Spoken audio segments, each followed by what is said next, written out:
नाला सामुदायिक स्वास्थ्य केंद्र में रक्तदान शिविर का हुआ आयोजन। 10 यूनिट रक्त का किया गया संग्रह।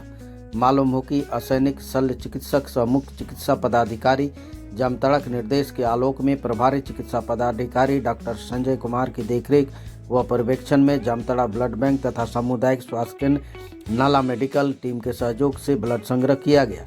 मालूम हो कि ब्लड संग्रह के पश्चात सभी डोनर के लिए सर्टिफिकेट रिफ्रेशमेंट की भी व्यवस्था की गई थी। इस दौरान ब्लड डोनेशन के पूर्व 5 प्रकार के जांच भी किए गए।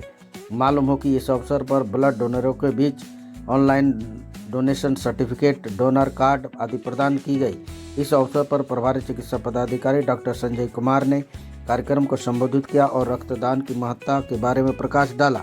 मालूम हो कि इस अवसर पर कुल 10 यूनिट ब्लड संग्रह किया गया। इस अवसर पर शिविर में प्रभारी चिकित्सा पदाधिकारी के अलावा डॉक्टर रामकृष्ण बाबू, doctor Gunita लोइटंगबम, VBD supervisor Ahmad रेजा परवेज, सामुदायिक स्वास्थ्य पदाधिकारी अमन शर्मा, चेतन शर्मा, तपस कुमार दे, रमन शर्मा, विश्वनाथ दे, प्रकाश घोष, योगेश कुमार, भवेश बड़वा, Tapesh Khandelwal, Mulk Raj technician, Laxman Singh, counsellor, x-ray assistant Tithi Mandal के अलावे CHO नरेश सैनी, गुरु सेवक सिंह सहित अन्य पदाधिकारी तथा स्वास्थ्य कर्मी आदि मौजूद थे।